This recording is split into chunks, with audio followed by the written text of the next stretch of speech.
And we're recording. All right. So, what's up, Ilya? How you doing? I am good. I'm drinking this Persian tea here. It's great. Yeah. Get it. Get Can't it. wait to talk about the economy and capitalism. So, yes. So, we're talking about this book, which my wife keeps on thinking this is Lord Voldemort. It is an awful picture. He is generally a fairly photogenic guy. This is an awful picture of him. Yeah. So, it's talking to my daughter about the economy or how capitalism works and how it fails by Yanis Varoufakis, who is a very important Greek economist that helped the Greek economy get through a very difficult time, right? In like government leadership position. Anything you want to add to that as background before we start? So he was the finance minister when Greece experienced that huge financial collapse, when all the banks sort of came after it. He's definitely on the left of spectrum. If we're talking political stance and bias, he's definitely going to come at this from I a figured socialist. But he wrote another great book called "The Adults in the Room," and he sort of, and I think it translates into this book as well, which we'll cover later. But that's sort of his bias. But I think it's a voice really worth hearing. He's a great speaker, and I think he's really worth following. Does a lot of talks with like other economists on that side too. Yeah. Cool. So what we're gonna do is we're gonna almost do like a flash through the top quotes that I have, and we're not gonna try to linger too much on him. I'm gonna read it, get your point of view. Maybe I'll share a little bit of mine, and we'll move on to the next one. So very early on, in places where wild game, nuts, and berries were never in short supply, as was the case for Aboriginal Australian societies and indigenous communities in South America, they kept to music and painting and never invented writing. So my note with that was writing came out of surplus, or writing came out of inequality almost, right? Or the lack of have. What did you think about that? What do you think about that?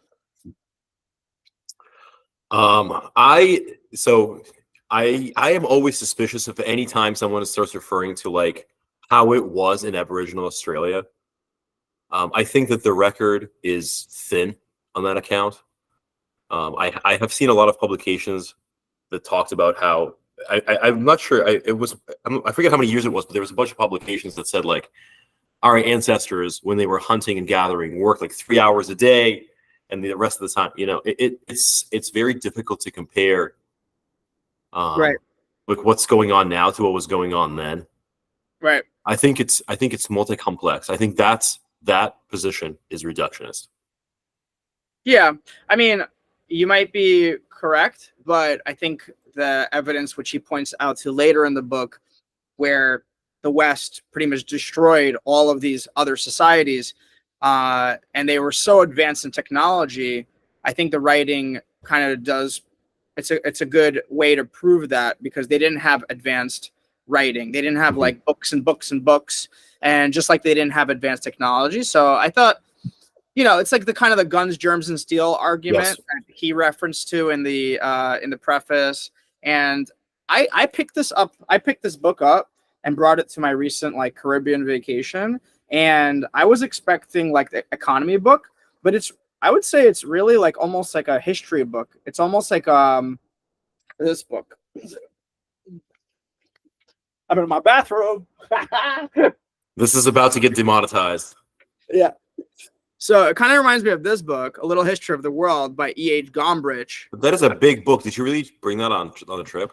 I didn't bring this on the trip. Oh, thank God. I'm saying this book reminded me of this book, because in some ways it isn't a book about the economy, but he tries very hard to explain to his daughter, who's like 10 years old, with that perspective. So it's so high level that it becomes kind of like a history book. And you like, look at the next quote. So around the same time in colonies such as Jamaica and what was to become the southern United States, production continued to rely on the labor of slaves abducted from their homes in Africa and sold for their exchange value. Nothing like this had ever happened before in human history. So my thing with this, and I really don't like when I read this, because it reminds me of the fallacy that I've been taught, like pretty much all of grade school, Yeah. that Africa was selling slaves for many, many, many, many hundreds of years, if not thousands of years, before the Atlantic slave trade. Africa was selling slaves to the Islamic Empire, pretty much the entire period of the Islamic Empire. Before the Islamic Empire, so before like 700 AD, they were selling slaves. So I'm curious, what did you think about that? Like, do you think that's an accurate statement? Is that reductionist, or what do you think about it? I think that we can admit this is kind of the problem that I see with, because I agree with you. My curriculum was the same. We didn't mention the fact that like the Slavs were pillaged and abducted a lot. I think non-black slaves. There's plenty of non-black slaves. Yep, for sure. But I think that it's sort of like it's hard. It's sort of the same way that we didn't talk about Indian history, like the subcontinent in school. I think that we can acknowledge our mistakes, Western mistakes, without kind of saying, "Oh, this also didn't exist." It definitely existed elsewhere. I mean, slavery is a pan-human tradition. I think on that score, it's sort of like we're talking about something that we could have a connection to. But I mean, it's worth acknowledging that the Caribbean slave trade specifically was quite brutal, and they did sort of bring them in, and they worked for like one season. It was almost worse than like the U.S. chattel slavery version of the South, because the working conditions were quite terrible. But I mean, yeah, the Barbary states and all that stuff. Slavery is a pan-human tradition, unfortunately. Yeah. Fast forward to, I should probably mention the page names for people that have the book. Page 59, debt, as Dr. Faustus shows us, is to market societies what hell is to Christianity. Unpleasant, yet indispensable. What do you think about that? It's sort of, this is something that I think the book is really about, and I think this is at least for me, has been the value of reading something that I'm not used to, because I have a CPA. I grew up educated in this tradition to almost venerate, the market, capitalism, all this stuff. Debits and credits. Exactly. No, for sure. But it's sort of like at some point you end up in the forest without seeing, in the trees, without seeing the forest. And I think we kind of suffer from that. So the value of the book for me, generally speaking, is not to interrogate every specific problem with capitalism. I mean, you can poke holes in any theory. It's almost like just the action of even considering it to be a system. Same thing with like the slavery. It's sort of like outside of something we normally talk about. That for us, that topic rings only one bell, whereas someone living in like Mongolia, it could be a different bell that's rung. Like, we live within capitalism. It's hard for us to imagine. We're like fish within water. We don't see the water.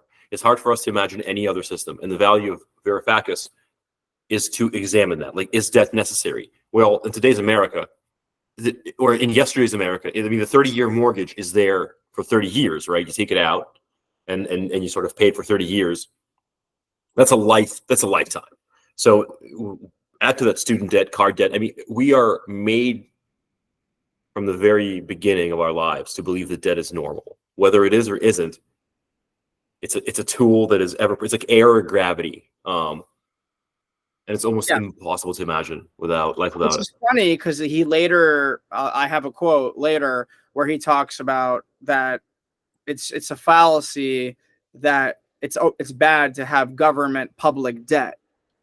I mean, we'll talk about that later, but a little bit, I think, like a contradiction. But okay, next quote, 78.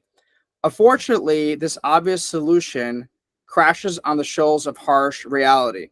More often than not, the politicians in charge of government are elected with the help of large contributions from those same bankers. Too often, the politicians need the bankers every bit as much as the bankers need the politicians. This is talking about the solution of if bankers know that the state will come to their rescue in their time of need, what incentive do they have to limit the loans they dish out? Wouldn't it better be a solution for the state to rescue the banks so that people saving savings and the economy's payment are preserved, but not to rescue the banks themselves. Why not send them home penniless as a warning to any other banker who is tempted to do the same? So do you agree with this? Like, why the financial, like the banks in 2008 were saved? It's because of relationships with the politicians, or were they actually too big to fail? I think that one can be true with the other one true as well. I think that it's pretty. Got it. I get what you're saying. Yeah, they're too big to fail, and there's strong relationships. Okay. Like they are too big to fail because, like, Lehman Brothers was there for 30 years and it failed.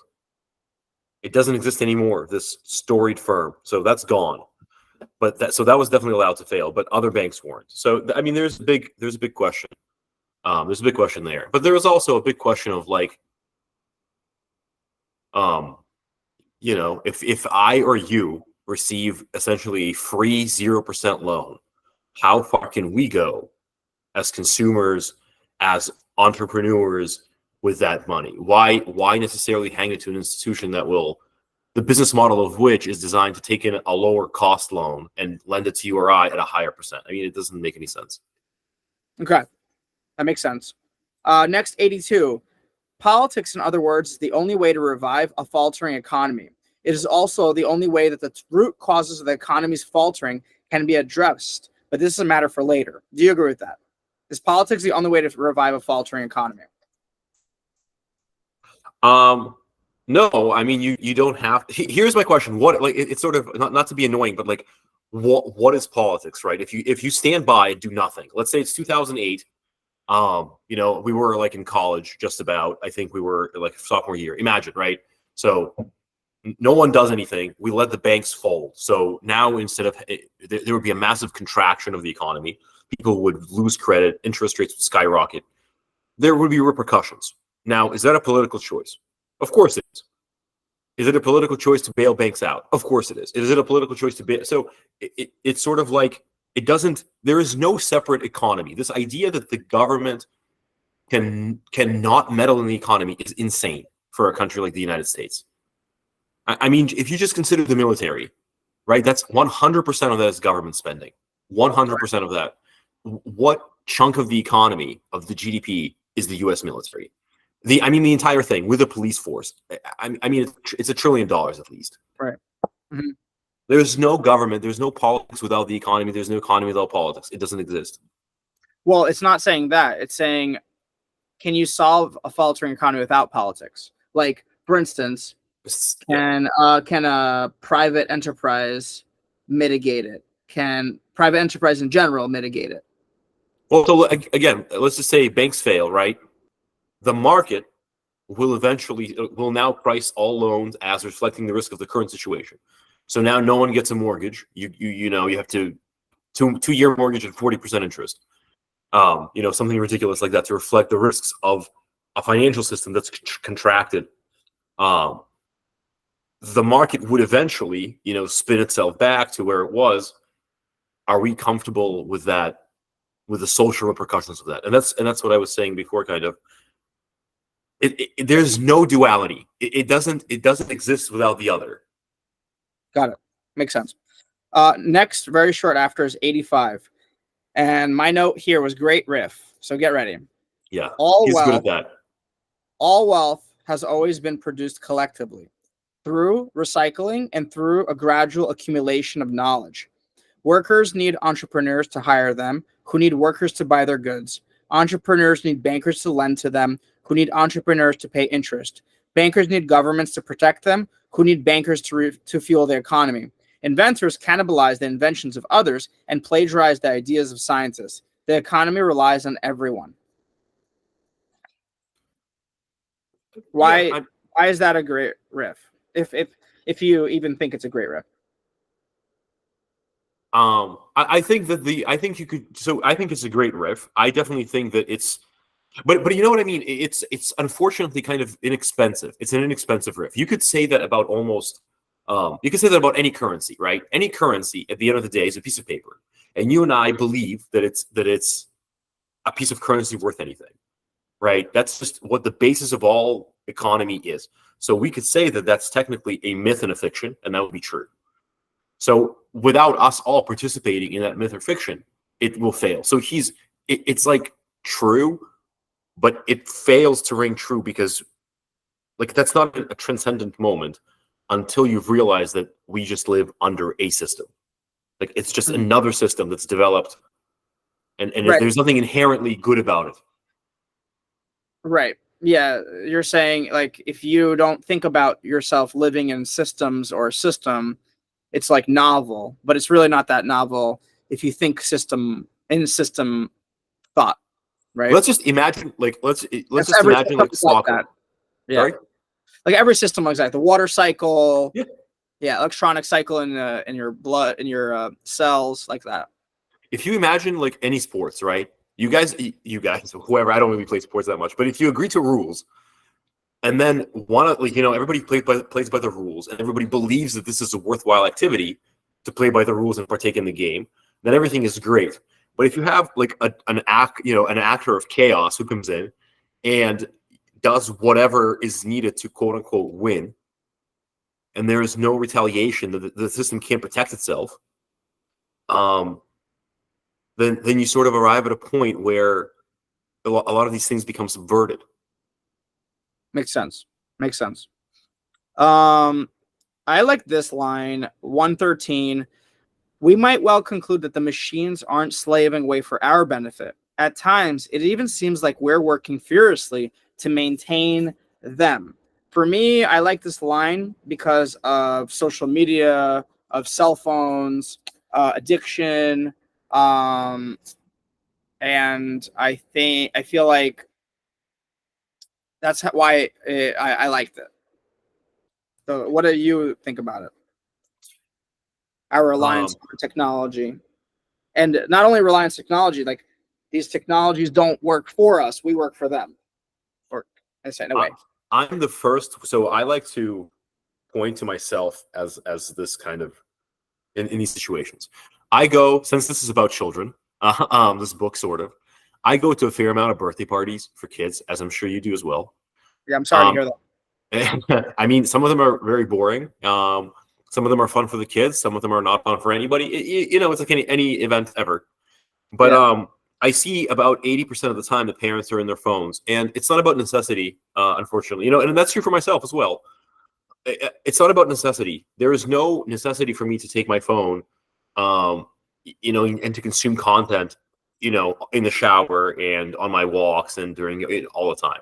Mm-hmm. So it's not really a necessity. It's a lack of discipline. I think that unfortunately, and I think this has been admitted. I mean, these are electronic drugs, right? So we are designed to want that little ding, and they give it to us, and it's cheap, that little ding. So the little ding of dopamine. So unfortunately, but again, is that new? Like I feel like, do you remember those teen movies in the late '90s where the girl characters would always be on the phone? Yeah. Like that's a stereotype. There was no social media back then. People just want to connect. And they Or they're will on a Game Boy. Actually, it would be a little exactly better. Of course. Or playing, or Tamagotchi. N64, Tamagotchi. I mean, all these things. The comic books. It's sort of books. People love distractions. Yeah, there's a difference between comic books and social media. Like what I've noticed with reading a book and social media, it's the most obvious thing is when I'm in bed. If I'm reading a book in bed, I'll get through maximum a few pages. If I'm on any kind of social media on my phone, it'll just continue for hours. This is true. I don't feel sleepy. So it's a different kind of stimulation. So, you should just read better books, man. Stop reading Murakami. Oh man. We actually have a really good video where I destroy Murakami on this. You already have it up? Do you already have it up? I have it up. I have to get it. But see, okay, so I want to pitch this book, not pitch this book, but kind of talk about this book that I finished recently, and I talked to you about it. It's by Charles Portis. It's called Norwood. Mm-hmm. And I read it recently, and it took me like maybe 4 hours to read it cover to cover. Mm-hmm. And you know what I learned in that book? Nothing. it was a little chicle In for my one mind. ear, out the other. Exactly. But it's sort of, when I read it, it was quick, it was punchy. I could imagine it. It was sort of like, it had that Americana aesthetic. It's about like post 1950s, 1960s America between Korea and Vietnam. It's just, and that's it. There's nothing to kind of, it reminded me of doom scrolling. Interesting. That's weird. And maybe that's like Dan Brown. Like Dan Brown's like that. You read it, you can't stop reading it, and then you're done. And it's like Netflix for Netflix book. Yeah. Yeah, this book was not like that. I took like a lot of notes, took it really seriously. This is one that I really do not like, and I don't agree with him 100%. Especially how he refers to it. Page 122. Approximately $600 that an iPhone costs to buy, less than $150, goes to the factory that built it in China. The rest is kept by Apple as payment for its so-called intellectual property rights. He didn't put quotes. How about the cost to design it, market it, sell it? I mean, how about profit? Like, I really, so-called intellectual property rights, yeah, they designed it. What are you talking about? Did they steal it?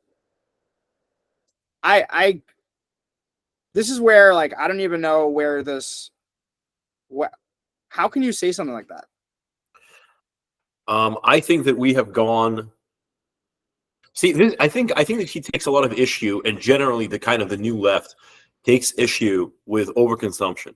I mean, if you look at the iPhone, the latest, you're talking about design, right? So obviously inside is probably all different. Maybe outside it's a brick. It's a brick of and it stayed this way forever.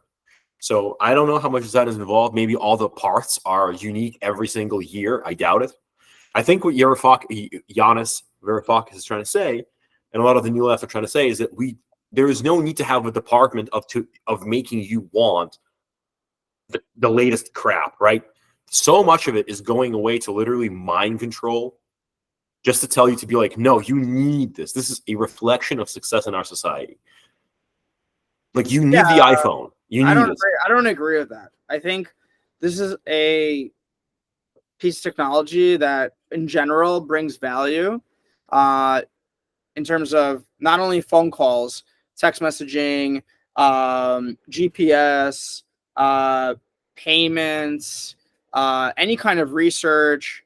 No, it's very valuable, of course. But so the reason it costs $1,000 is because it is valuable, and it took a lot of investment in making it better. Try starting a cell phone company. It'll cost you a lot of money to do that. Especially when Apple monopolizes all the all the OS and the factories who are they don't monopolize it, because Android has a great Android is a great competitor to Apple, and keeps it in check. When I first had my iPhone in 2008, I didn't have like turn-by-turn GPS. Like Google Maps, you like put it in, it was like MapQuest. Like it was a list of things that you had to do. Meanwhile, Android had turn-by-turn directions, so I switched to Android. I don't know. It rubs. I don't like. Is there any truth to that kind of perspective? You're saying the truth is that they haven't really innovated? I mean, if you look at the cameras technology, it's amazing. If you remember the latest Aurora Borealis, the pictures that the phones were taking were better than real life. We were just in the Caribbean. I was like reading this book. I was taking pictures at night. Yeah. Picture was better than real life. I mean, for sure. Yeah. Like I don't like iPhones that much. I like Pixels. But Android phones are really good cameras too. Some say better. I mean, I think what he's trying to highlight is that we have a situation where we are actively participating in a culture where more and more is always equaling to better. Always. That's not what he's saying. He's questioning their intellectual property rights, so-called intellectual property rights. How is it not their patent? How is it not their technology? If some other company, if like Samsung released a phone that's literally exactly the same as the iPhone, like not even trying, Yeah. like they should be able to be sued and they should rightfully lose their lawsuit. I think he might be giving his initial view that kind of all knowledge is socialized. I bet he would give you some radical opinion that like Tesla and the technology financed by DARPA, and the technology financed by the Israeli researchers who designed the initial camera in the phone, the miniature cameras. That's not Apple, right? Apple's just sort of stacking it together, telling you, look, Apple, woo, packaging it up and selling it to you. That's what he would say, I think. And there's a question. Well, I'm a shareholder in Apple, right? Like, yay me. But do I literally care about what happens to Apple employees? I don't. So as a capitalist, literally, my small little share. If imagine my share times 1,000,000. Like, I don't care. I'm sitting in an office in Macau. Like, am I the owner of Apple? Is it my garage tinkering that resulted in this wealth? No, it isn't. I'm just some dude who invested in it. So should $600 go to telling people in the West that they want this latest gadget? I don't know. I don't know about the intellectual property. I would say that if a giant conglomerate owns a bunch of patents for like the angle of the design of the phone case, they're probably using the system to kind of block innovation. I mean, it's about balance, right? Got it. Okay, makes sense. 131 is probably the idea in the book that I most disagree with, because essentially it's communism in 2024 words. Here's one idea for how to align humanity's interest with the rise of the machines. Very briefly, this simple, practical measure would be for a portion of the machines of every company to become the property of everyone, with the percentage of profits corresponding to that portion flowing into a common fund to be shared equally by all. This is communism. Partial, yeah. I mean, it's socializing the partial. It's socializing a part of the means of production for sure. But why? Like, I'm thinking, okay, think of a business owner. You're a business owner and you created technology. You invest in it, your time, Yes. your money, maybe even like your friends and family's money, and then you make it big. And then what? Everybody needs to control and get percentage of the profits. Why? They didn't invest in it. They didn't risk anything for it. They invested zero time. Like, what kind of incentive is that? Well, what about the engineer? I mean, so here's the thing. What about the engineer that spent 40 years working? Without that engineer, that entrepreneur doesn't have the product. Like, he doesn't have anything to sell. If I dream up a spaceship, like I want to go to space, right?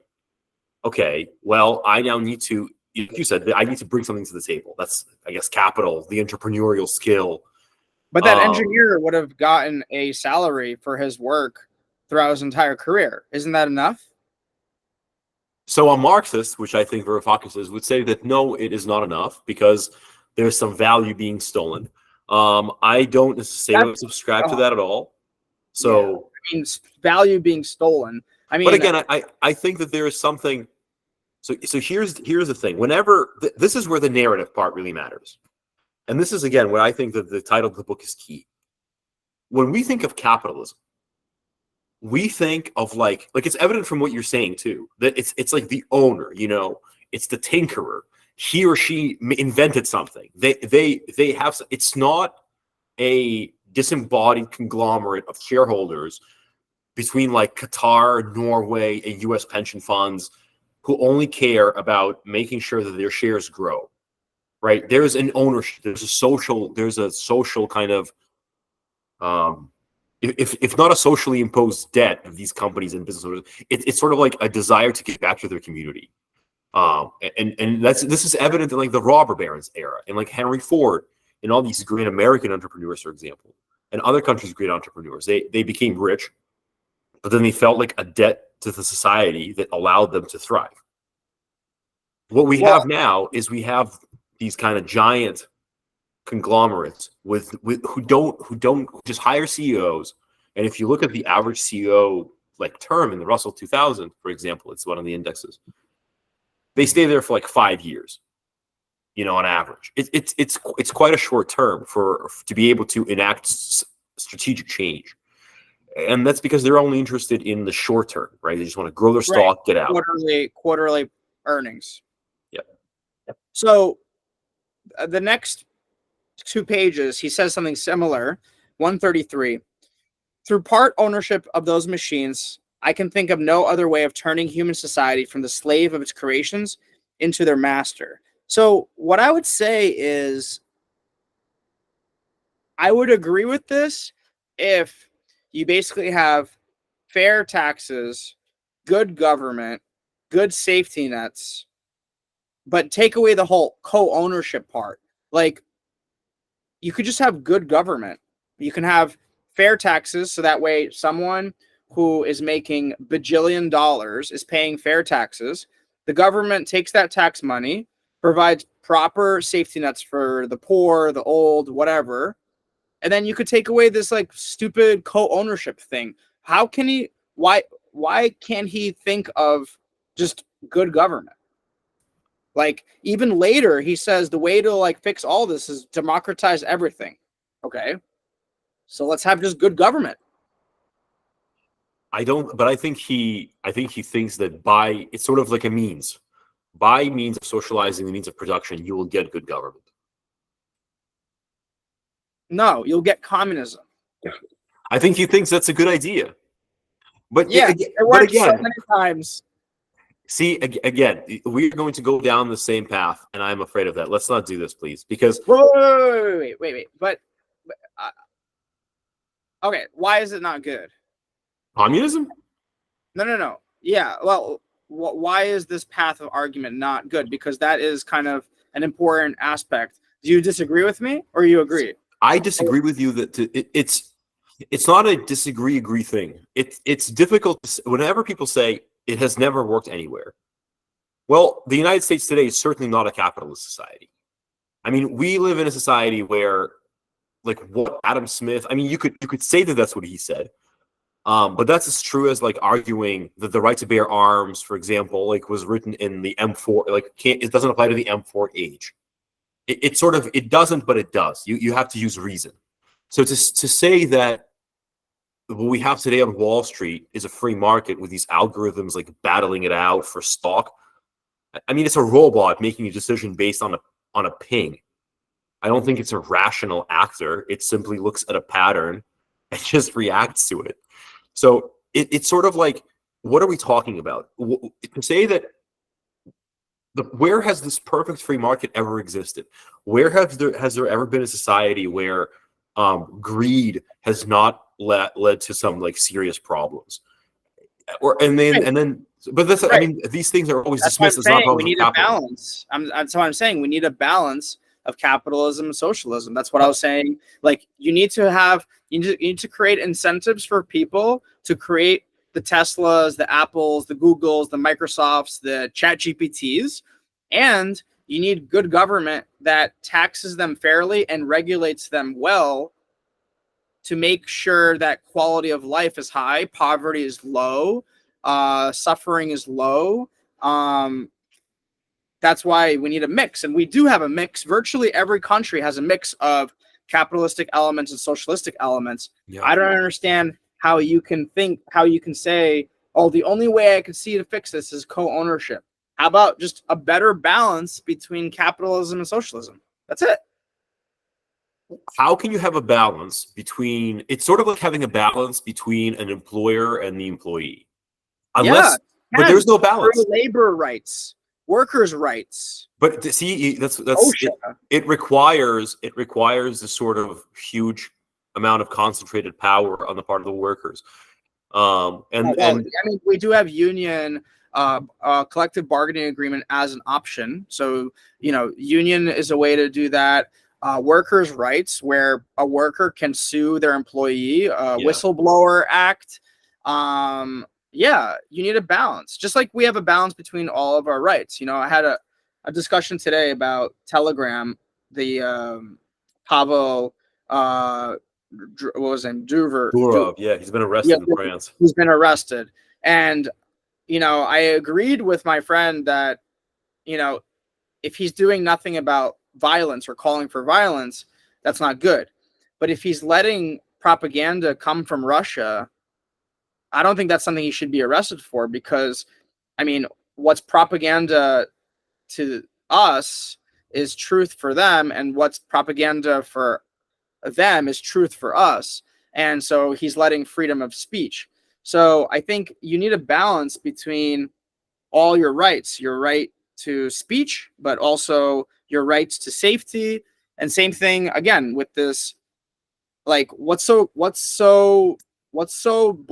maybe it's just boring to say, oh, you need a balance of socialism, capitalism, because it's like the most obvious thing to say. But I don't understand how like he is not saying that anywhere here. I think that he views it, and this is evident in his other book as well. He sort of points out that these forces are not neutral. These forces are malignant. Like, he points out how the forces of like international finance, you know what I mean? And this isn't to be sound conspiratorial, but he points to like Deutsche Bank, the German Treasury Department, the German Finance Ministry. The U.S. isn't so implicated, but still he like points to these big financial actors as sort of the maintenance of this system is required for them to stay in power, and they don't want to give that power up. So I get it. You can't have that mixed system. They don't want it. So therefore, co-ownership of machines. He's saying you need to democratize the thing to be a legitimate competitor to the other thing. Because look, Microsoft, I keep using this example. We have a free market for operating systems. Sure, I'm sure we do. Let's say you're a small producer of whatever parts. Are you likely going to work with an established company like Microsoft that has literally 75-80% of the world's OS market? Or will you work with some like, bum F developer? Of course, you're going to work with Microsoft. And it's over years and years and years, this market competition, even in its perfect version, leads to ossification. Like, you get winners who, because they are powerful and successful, corrupt politicians necessarily. Like, the capitalists sort of become the root of... I'm talking to you with a MacBook. I think Apple has set up a good competitor to Microsoft. But they're still, like, it's not comparable. I mean, it's literally 75% of the world's OS systems. And in some places, it's more. Like finance. I've never seen anybody use a MacBook in finance. Well, there's also Linux, too. Come on, man. Linux. I mean, some people use it, sure. But there's still competition, But it's sort of like Mike Tyson and me. There's no world where I win. But they don't have a monopoly. That's like, again, I agree with you. They don't have a monopoly. But I remember that textbook that from high school economics, the Economics 101 and 102, the Mankiw Harvard professor textbook that he wrote. Mm-hmm. I mean, it's 100. He talks about, it's a science where there is a lot of math, but also a lot of like value judgments. And sort of you're taught to grow up with this idea that markets automatically equals good in any situation. And that just, like, I think that there's a lot of ideology built into that. And I think that there's a lot of thinking that, like, our kids and that we're doing, that our parents who came to the US, they came to a different country, that wasn't questioning sort of its capitalist roots as much. Well, that's why I'm saying you need a good balance with socialism, right? The capitalism argument is the idea that free markets kind of fix everything. And I agree that you can't just have that, because you just have like really terrible conditions for a lot of people. That's why you need a proper amount of socialism, safety nets, fair taxes. Okay, I think we're on the same page. I think I know what you're saying. Agreed. 156. We end up with a central bank whose decisions remain as political as ever. He's talking about when you take a central bank and you separate it from politics. We end up with a central bank whose decisions remain as political as ever, except that they are no longer supervised by Congress. As a result, they end up more dependent than ever on the political and financial might of the powerful, unelected few, the oligarchy and the bankers. What do you think about that in terms of separating the central bank from the government? Does it make it worse, better? Do you need a central bank? All that kind of stuff.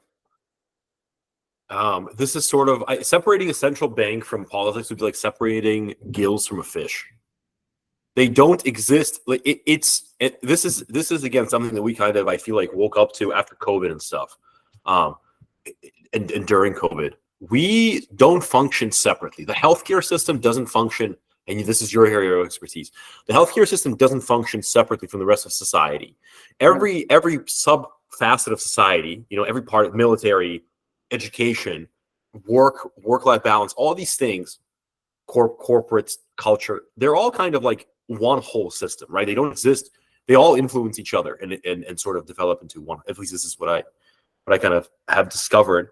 And so the central bank is a position onto which somebody's appointed and cleared through Congress, which is already a political action. So you can't, how are you going to take away the body that the power of which is essentially to control the currency? The currency is the sole property of the government. How are you going to make that apolitical?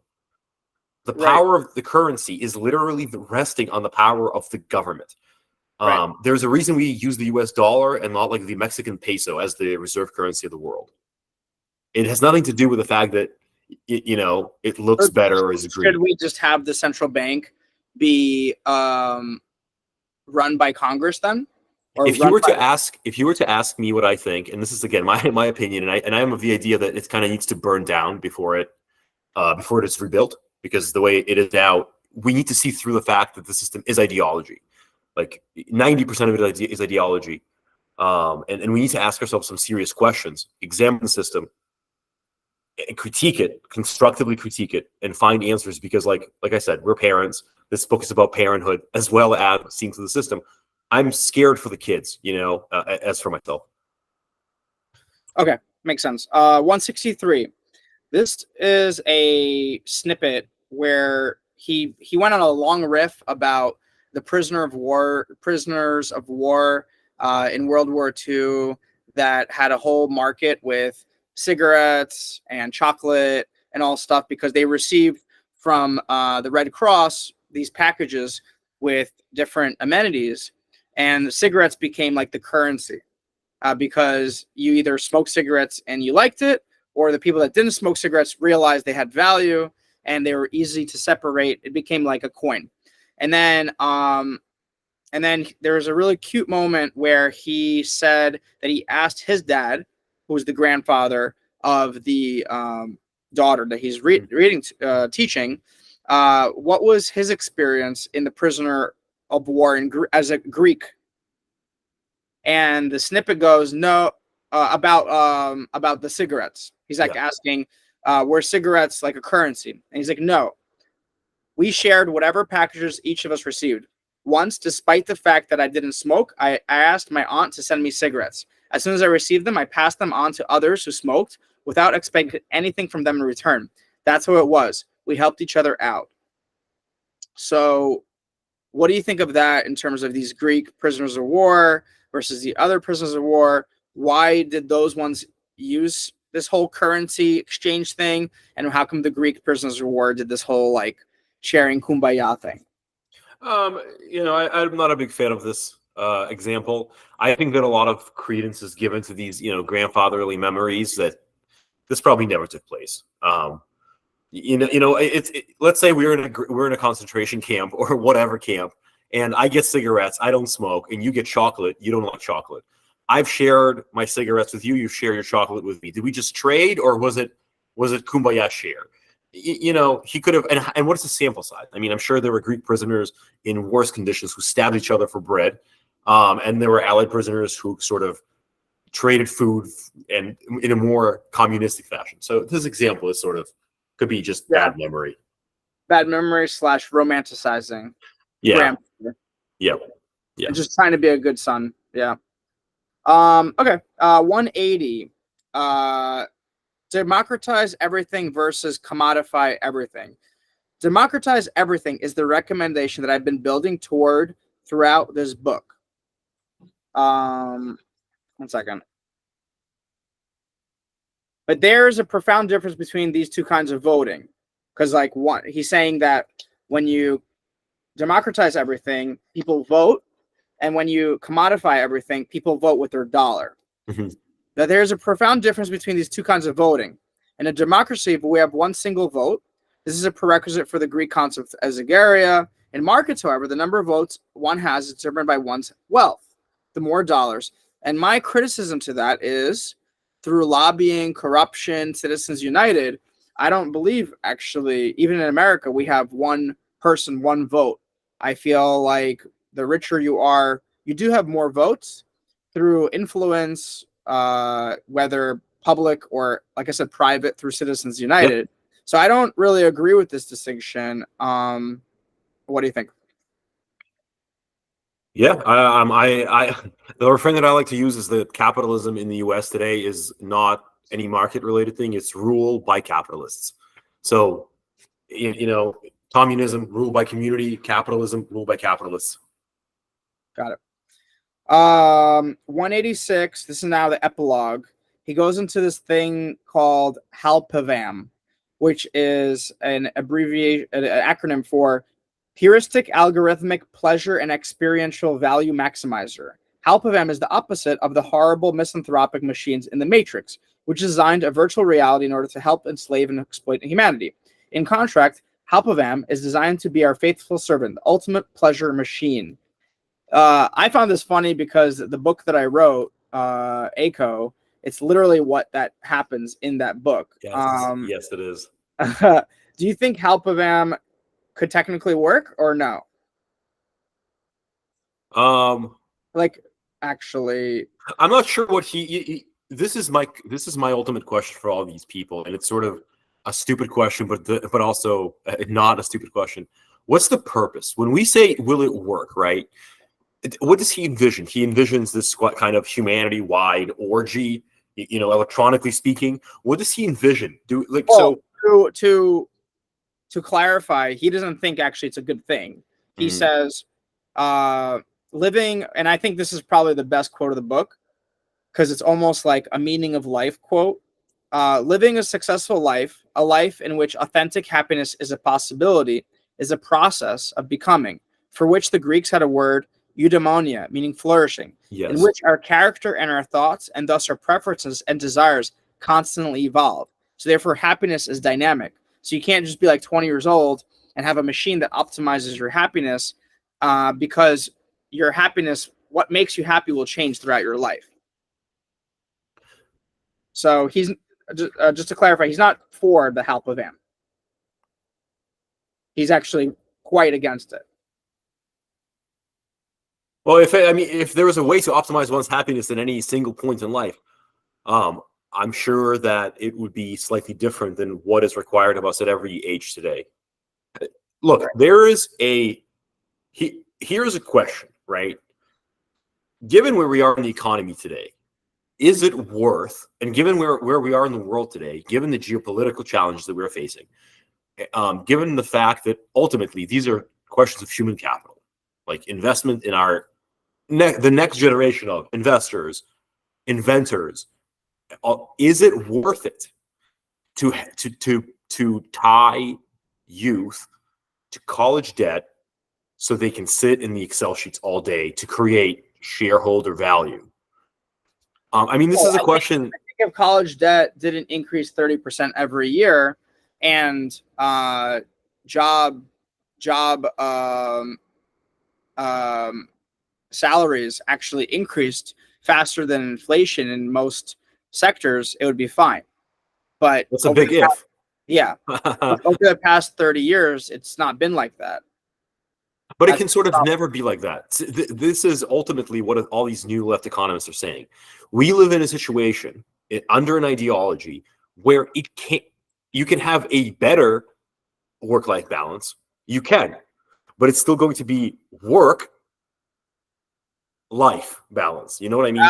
So you need a life-work balance. Of course. No, but it's unsustainable. It's unsustainable. They can't sustain it. not to derail this discussion, I live in Boston. My parents live in one of the nicer suburbs close to Boston. They bought there as immigrants for like the good schools, blah, blah, blah, stayed there. They live walking distance from Cambridge, Red Line Station. Now, that Red Line Station has been closed for most of the summer. Right? So, as somebody who exists under capitalism, being told that this is the best system on earth, and then having to, like, they pay huge amounts of property taxes. They bought the house. They had an adjustable rate mortgage, and they worked really hard. You know, the whole American dream. And now they're underserved in their like kind of like expensive suburb by a very basic human service, which is public transportation. Yeah. One has to ask if this is the best we can do. And if it is, then maybe we should stop talking about how we are the greatest of all civilizations. Well, I think over the past 30 years, that argument has been kind of destroyed. If anything, I think Americans are too cynical of our country and the West in general. And they're too almost forgiving and attracted to other systems and cultures that are not even close to as good in terms of allowing freedom. So something similar to, I would say, is I cringe whenever I watch a show and it's saying America's the leader of the free world.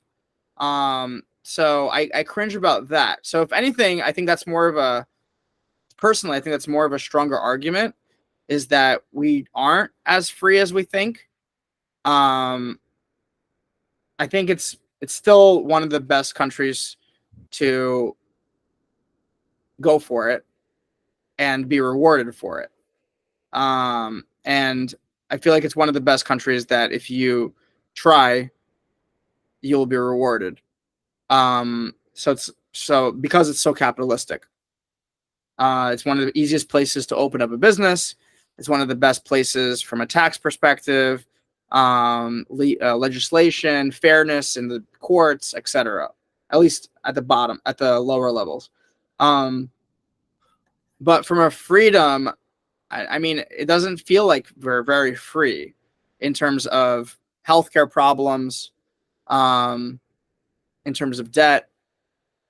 It feels like we are, I agree, like slaves, not to the machines, but we're slaves to these big companies that kind of trick us into debt and poor quality of life, poor food quality. But it's a choice, right? So I think, unfortunately, what these books are really great for, and what I think we should combat in our kids and in our own view, is that this is just an option, right? When you view, we are presented with a false dichotomy.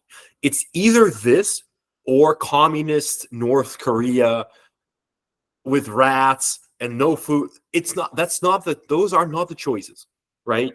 When you are presented with the choices of either it's a healthcare system, as you brought up, that is, it's not capitalistic at all. It's a broken system from any point of view.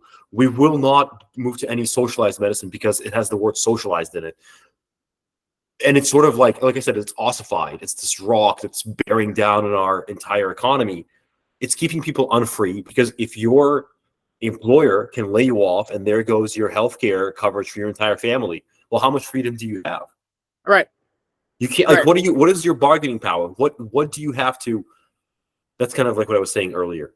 You can't make a system equal that is fundamentally at its roots unequal. The rich will never be as equal to poor in any situation. Like, they just won't happen. I'm saying we need proper safety nets, and for healthcare should be a right, and we need proper safety nets so people aren't starving, they're not homeless. Let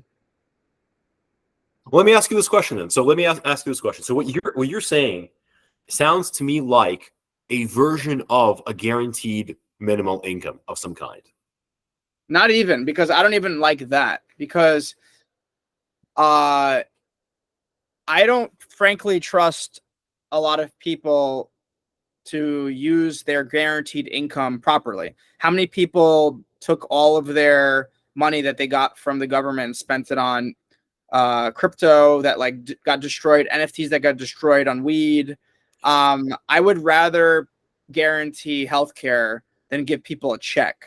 I don't, especially younger people and some older people, I don't expect them to use that money wisely. I also don't expect them to be able to negotiate properly. Like Medicare started negotiating for the top 10 drugs. No individual is going to be able to do that.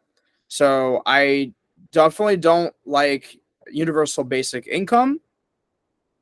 I think it's just, I'm an old school kind of like Democrat kind of thing. I just believe in the government being able to adjust to have, again, proper safety nets, tax fairly, and create a system that not only keeps quality of life high, but fosters business growth. Like you need to create a system where people have an incentive to go for it and create the next Google. But you also need a system that protects the downtrodden, the most vulnerable. I don't know if that's why, I don't know why that's something. Like the last quote that I have, Yeah. I have another one after that, but since we're on topic, it's 198. Market society also instills illusory beliefs in us, lead us to behaviors that reinforce market society at the expense of our creativity, our relationships, our humanity, and of course our planet, which is like this like Fight Club-esque kind of line. I don't agree with that. I mean, like, He likes those. Like his solution in this book is basically we need to democratize everything, make machines owned by everyone, and that's somehow the silver bullet. I think this is silly. Like for someone who is this like highly educated economist, for his solution to be, I think he's, again, it's a sexy solution to co-ownership of all the machines, but the less sexy solution is just to have good government. Like, so having good government is like saying that you are for everything that's good against everything that's bad. The government doesn't exist outside the ruling class. The ruling class under capitalism are going to be not true, because I mean, technically they do if you vote, if the voting actually is fair, and you take away Citizens United, and you take away the power of lobbying.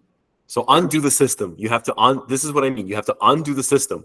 Well, again, yes, it's, and I believe in the government being able to adjust to do that. It hasn't been, though, because look at you mentioned wage growth. It hasn't caught up with inflation. Since 1970s, it's lagged inflation.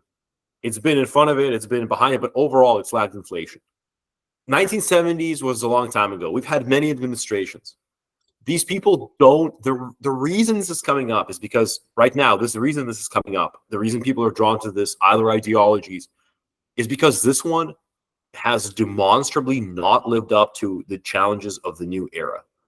It was during, like, for those people who like support Trump, for example, when COVID hit, the United States government, Trump was like the president, right? So he told us, along with the government, to make our own masks. The reason this is so significant for me is because what if we were attacked by China, for example, right? That's the big boogeyman. Which we technically were. Sure. I mean, sure. Yeah. We pay a lot of money in taxes for the government to defend us. Arguably, telling your citizenry that's paid you $1 trillion a year consistently for many decades, that's financed, 30 years of war abroad, to make its own masks seems a little bit insulting, I guess. Like as a citizen, I want to be better protected. In the beginning, they said you don't need a mask. Right. I mean, but that's again the reaction, right? So are we going to be? It begs the question: does the system work as stated? And the answer is obviously it doesn't. Well, I mean, I think that's a little bit of an exaggeration. It has worked to the extent of keeping a certain standard of living, quality of life. No, dude, no, it hasn't. A good it has amount. not. I mean, listen, it's not like eggs are now 4 times as expensive as they were 5 years ago at least, and salaries did not go up 4 times. Sure. Well, sure, but you don't spend 100% of your money on eggs. Of course, I mean, I definitely don't. But I'm just saying that it's sort of reels and Instagram, but also anybody can feel it. I'm seeing I am looking for roles right now in Boston, right? So I'm seeing a lot of these salaries. It's definitely backslid. So I think that there's a lot of questions of if we in the U.S.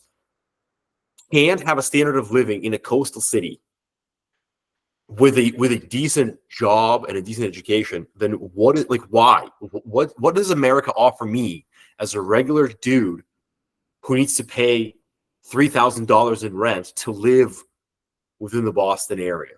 Well, I mean, why here? Well, I think that's the beauty of our country is we have different states that and you can move to another state that is significantly cheaper and has the same, if not better, job market. There's many of states, I'm a pharmacist, and there's many states in this country that have 4 or 5 times less cost of living. 100%, yeah, absolutely. Salary. Yeah, this is true. Even better job market because nobody wants to go there. Yeah. So like CVS was paying like $100,000 incentives, like sign-on bonuses. Wow, that's fantastic. But not in every part of the country. Where did you have to go for that? Like Bumble F this, Bumble F that, North Dakota this, North Dakota that. But the point is, we not only do we have different states in terms of cost of living, but we have different states in terms of, the politics that you want to live in. Like abortion right now is a hot topic. It's always been a hot topic. This is what I mean. Again, it's a flat circle with this system. And that's how it needs fresh air from some side. And that's what Trump is all after. They're so threatened by him. And you can see this, not to derail this, but it's all about our times, right? Like all this stuff. Yeah. The reason I believe that they're so threatened is because he is mobilizing the extreme opposition to the system vote. And a lot of people are going to vote for him because he's a bull in a china shop. People despise the system. They want, the other day during that famous interview where the VP wife said that she was smelling the burning of the tires during the BLM riots. I mean, is this aesthetic? The left and the elite don't have a monopoly on that. Everybody is into that stuff. Everybody wants action. Everybody wants a shake-up. People are restless. And I think Trump has mobilized that. And because the system has not produced any abortion. Again, a 1972 question. It's 2024. Can we please put it behind us? And the answer is no, we can't. We can't because it needs to be discussed again. Sure. Well, my argument is it kind of proves the benefit of having our different states. But why is this again? This is what I mean. I think that our system has experienced a serious challenge in many ways. Like in the modern, since the early aughts, it's the banking crisis, it's the wars, it's the withdrawal from Afghanistan, it's COVID. It's sort of piling up, where the questions are being asked over and over of can we use our methods to solve the crises that we are meeting? And the answer for many people is that we can't, because our system doesn't even have the language to allow. Do you remember the helicopter money thing and how long it took to pass the Helicopter Money Act, as the right calls it, to kind of aid people during COVID? No. It took quite a while for them to pass those packages. And do you remember how, on the other hand, if you want to talk about big government and corporate welfare, how we rescued the Boeing industry? In a free market society, if there is no travel, Boeing goes under. Yet we rescued them because they threatened the government and said that we will lay people off by the tens of thousands if you don't bail us out. I mean, how is this supposed to work? There's no divorcing the government from that business elite, because they can cause social dislocations of huge size. Right. But the flip of that is, while some countries were doing martial law and having National Guard basically enforce curfews and not let people leave their homes at night, or even mountain bike and like walk in the woods. Yeah, it was quite crazy. We had those rights preserved for the most part in most states, pretty much throughout COVID. You know, while I was mountain biking, I saw on Reddit the Australian mountain bikers were like, "What? We're not allowed to mountain bike here." So I think we have the freedom in this country that is, in some ways, sometimes too much freedom, but at least we have the freedom. We have a freedom to make really stupid decisions, right? We have the freedom to drink alcohol. We have the freedom to do a lot of different drugs without too much consequence. We do not have that freedom. All the drugs are prohibited Without too much consequences. Like, without too much content, they're all illegal. If you're caught with a little bit of weed, like, okay, it's not gonna be that bad. Well, it's legal in my state, as it should be under a free society. Right. We're free. Okay, fine. A better argument is we're free to like make really stupid investment decisions and credit cards, mortgages, college debt, buy a gun and shoot yourself. And we have a lot of freedoms to make really stupid decisions, and the reason for that is the trust of the individual. So there's not a lot of countries like the US that gives that much trust to individuals. It's almost like a parent that gives trust to their child to make stupid decisions, and they'll learn from their mistakes. Yeah, I think that's what we are. We're not perfect. We make mistakes as individuals and even as a society. But I trust us to pivot because we've done it so many times. Like, there's been so many times in American history where it's like, oh, it's done. Oh, Civil War, that. And it's fine. Well, I mean, Civil War was quite a huge, it was a creation of a country, and then an occupation, and then an end of a country, and then it was quite a large shakeup. But it was equal because the system could, like you said, it was flexible enough. Here, I don't know. What's the next too big to fail? At some point, if the system is flexible enough, at what point does it stop being the system? We talked about it sort of early in this podcast or whatever, this conversation. We talked about this system that we have of balance, socialism, capitalism, whatever. So if the system is constantly in flux, adapting to the changes, then at some point, surely it's now stopped being the system that it originally was. So we sort of have a constantly moving target that we constantly are calling the same thing. It's hard to take off those glasses ideologically and examine it. What we have right now has nothing to do with, like, vocabulary that we're using is unfitting for the system. It's not capitalism. And why are we even talking about it this way? I agree it's not pure capitalism. But you can't see. This is what I mean. I keep saying this is what I mean. It's such a fundamental question that it prevents us from arriving at a point where an intellectual discussion can be had, even when one wants one. And in Congress, they don't want one. They just want to talk about, like, for the 50th time, whether boys can kiss other boys, and like that our Navy has gone soft because it gave all its money to Israel. They don't care about. I mean, I think that's the most extreme type of people. I think most of the conversations that you can watch on C-SPAN are extremely boring conversations of like nit and gritty stuff that's happening. But is it the most necessary stuff? Like, is it the most necessary stuff? Is it we sort of, it feels like we can't arrive at a situation where we have sort of nice things, like a socialized healthcare to some extent. We can't get there because people fight not even over abortion. They start fighting over the word socialized, and then they use scare tactics because their specific part of like their business interests are involved, and can be potentially compromised. So they will put down a policy that could be beneficial to society at large, but they will fight against it because in their narrow self-interest, it's a bad policy. Yeah. Well, there's no way to fight that. They're the bad actors. We have the freedom to make really stupid health decisions that affect us extremely negatively. Right? Like, if you're a person in America that doesn't take care of themselves, doesn't exercise, eats poorly, becomes obese with every medical condition you can think of, it's going to be very expensive for you.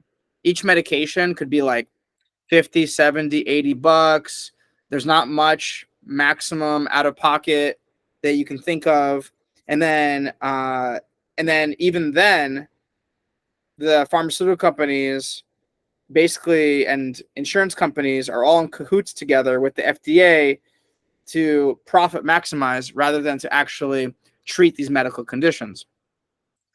So what in the end, what you have is people that mess up their bodies, pay for it, Yeah. and don't even like get that much for what they're paying for because they're paying for this like subscription model rather than a treatment model. You know, they're paying for the Netflix of fixing their health rather than like a treatment or fixing the root cause. So it's not good. Like the problem is in terms of the corporations and all that kind of stuff is they have the freedom. They've manipulated the market to their benefit. So therefore, we need a proper check to that, which, Google was just investigated by the FTC that they're a monopoly. Same thing with pharmacy benefit managers, not as a monopoly, but that they're doing some really terrible things and they're getting sued out the wazoo. So I see glimmers of hope. Same thing with top 10 medications being negotiated by Medicare for the first time ever. I see these glimmers of hope of things of happening, childcare, taxes, credits, all that kind of stuff. I don't believe in the burning down the system. I think I still believe in like I was like classic progressive. Not that I agree with all progressive policies, but I still do believe in the idea of this progressively going in the right direction overall. I think that it depends on, in the very short term, is going to depend on who can fix the inflation situation. I'm afraid that they can't, because ultimately inflation already went down. Inflation, the last year-over-year inflation for a month or whatever was like 2.5%. Inflation already went down. Yeah, I mean, but the reason it went down is we kind of talked about this a little earlier as well. If you hike the main interest rate by three times in a year and lead to layoffs, mass layoffs, you're going to have a reduction in consumption, which is going to lead to prices going down, at least slightly, or the speed at which prices go up is gonna go down slightly. But it's nowhere close to 3 times as what the cost of debt is. I mean, right now, if you have a 5% mortgage, that's considered really good. That is at least, and nobody has a 5% mortgage. I mean, that's double from where rates were a few years ago. So the system needs to. You're not going to get there with legislation. You're not going to like look at RTO, right? Return to office. I belong to the laptop class, as Elon Musk so eloquently put it. Why are we stressing our underdeveloped, underfunded, or not even, maybe not underfunded, but like kind of corrupt full of malfeasance transportation system throughout this country, why can't the business leaders with the government come to an agreement that we will be on a semi-hybrid 2-day, whatever is needed to kind of even get the system going, not permanently. This is in Boston. This is a big deal. Michelle Wu, our mayor, who's like very well liked, everybody kind of sings her praises. We have an MBTA system that's failing. Why not? This is to your point about good government. They can't agree on anything. They can't get anything done. They can't. So kind of hoping for good government is kind of like hoping for the enlightened monarch to come in and use his or her power to make everything right. It just won't happen. It just won't, because for every good policy, you're going to have 20 bad ones. So what if good government's not going to save us? It's what? I think it's ownership of the individuals, unfortunately, and I don't mean it to be like in this. I mean it as you can like Armani says, sorry. Ownership of the individual by the individual. We need to look at ourselves. If we need to adapt our ideology, which is this like radical individualism, for the new age. I think that we can kind of modify it in the following way. We are a society of individuals. Because we depend all together, we benefit from clean air. All together, we benefit from a good transportation system. It's not a war, right? Because there's a new bike lane, it doesn't necessarily mean that people who put the bike lane in are like dirty libs who hate cars and who hate America and who want you to eat bugs. There's so much of this like cultural status weight associated with us, with your political stance. It's gotten so tribal that it's sort of like what car you drive matters, how you vote. It describes so much about you. I think we should go to a society where like I care about having a standard of living that is comfortable for me as a city dweller in Boston that requires no rats, above 14th century sanitation, a good transportation system, and other services. So I will vote for whatever politician gives that to me. How they do it may become less relative.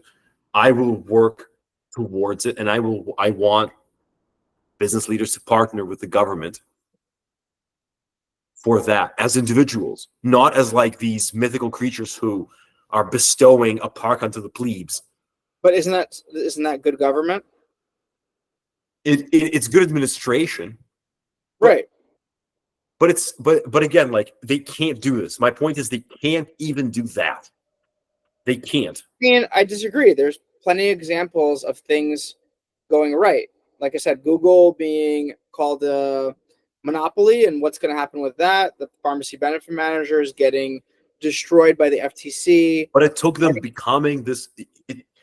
It's a little too late. Like too little and too late. Google is it's a too big to fail situation. They're not going to like dissolve Google. I would argue, like if you break it apart, the same way that they broke up Standard Steel.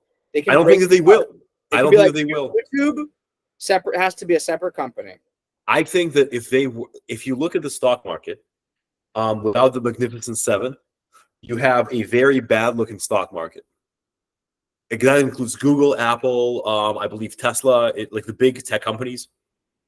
I don't think that they're going to allow that to happen. I mean, our economy is, I think everybody, I don't know who disagrees with it, but we are on the precipice of a recession. And I think that the reason the Fed is talking about lowering rates is not because inflation is suddenly totally back to normal, but because they fear a significant downturn. Maybe. I just don't see it happening, unfortunately. I wish it could, but I don't see them having a solution. To end on a funny note, please. I personally love malls. Why?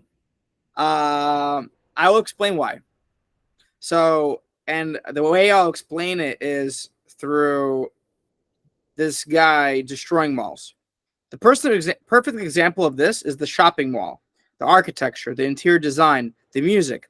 Everything is designed to numb the mind and marshal us at optimal speed through the aisles and shops to stifle spontaneity and creativity, and instead to manufacture the desire in us to leave its shops burdened with stuff that we probably neither needed nor wanted when we went in. I personally feel so. I like malls, and the reason why I see them as like mini cities or mini downtown areas. When you go to like a nice downtown in America or even in Europe, what do you see? You see a bunch of shops that sell different foods, things you can buy. It's made for walking. It's really easy. It's safe. There's places where you can sit down and do people watching. So the same reason why I like downtowns and cute cities, I like malls. Why are they not like the same? And why is he destroying the mall? You know, how are they not the same?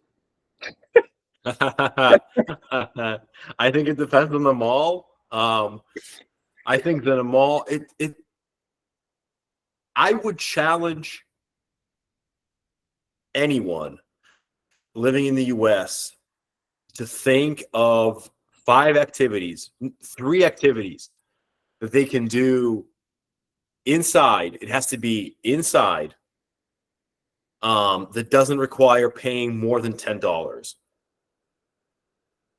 I think that one would be like having a coffee at Jail.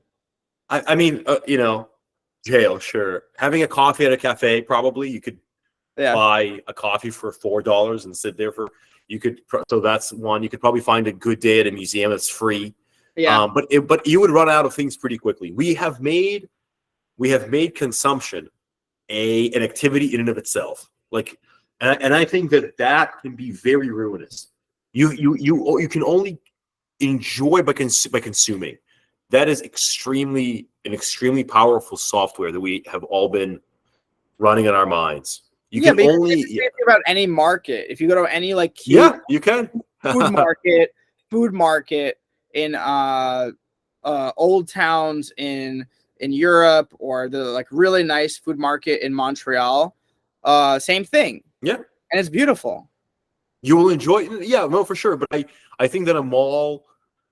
Look, I think that he writes he writes for a certain audience. I don't think that someone who's not a Varoufakis fan is going to pick up this book to get a good idea of what the left thinks. I think that the tribalism is going to lead people like us, who already are a little bit to the left of center, probably, to exist, or who generally like to read this BS and talk about it.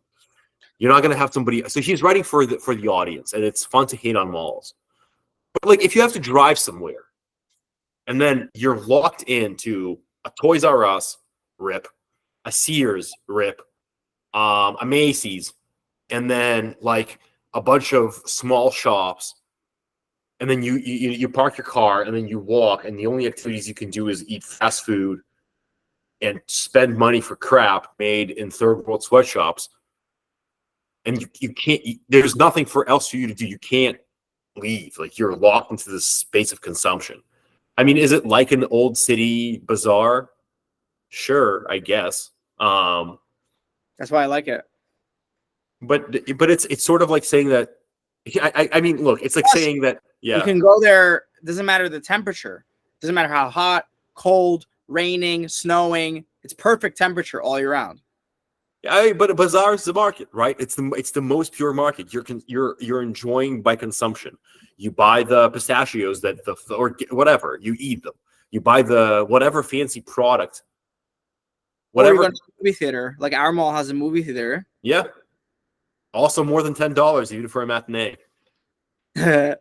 Right? Like, in order to consume fun, you have to. There's no third space. You can't exist without it's not a choice. I think this is where the system it says that it's so fucking free, it's so free, but yet it forces you into this choice every single time. You can't choose not to participate in it.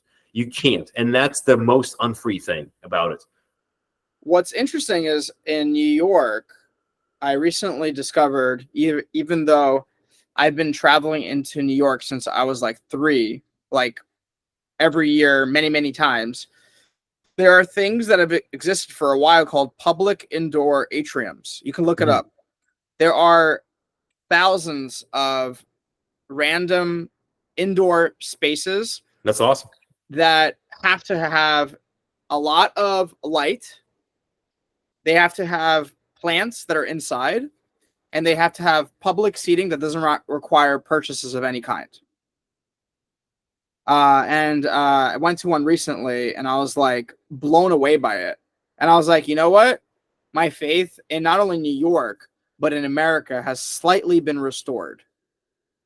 Yeah, I mean, in order to access that space, you need to live in New York, which is in and of itself. No, that's not true. I drove in. You have to pay a toll, right? Yeah. Sure, of course, right. Yeah. It's not. It's a public space, but yeah, no, I think your point. There, it's not. I'm not saying that there. Well, we have we libraries. Libraries, by the way, are we do, yeah. free. Yeah. I'm seeing around where I live, around like the Belmont suburbs of Boston, around Brighton, the inner suburbs of Boston, that there's a lot of investment in new libraries, in huge schools. You know, like these $100 million, $200 million, $300 million complexes of education going up. It sort of makes me think, you know, maybe they're using this inflationary money to repair the infrastructure. And these schools are huge. I mean, they look at college campuses, nothing close to the 1970s asbestos-ridden nightmare, Right. Where I went. New libraries as well. No, this isn't to say that we don't have these things. It's the fact that the system insists upon itself so hard. It's like, no, we are the best. We are the greatest. This is not a way. Any other way is wrong. It's not that it makes itself the only alternative. It's like the person who only likes one type of food. You know, they insist on getting Mexican every time. It doesn't matter whether it's bad or good. It has to be Mexican every time. It doesn't matter if there are better options. They just will not even try anything else. That's fine. It becomes frustrating. I love Mexican food, but all the time, it doesn't apply everywhere. My last question is, did you think about, after reading this book, writing a book titled Talking to My Daughter About Accounting? God, no.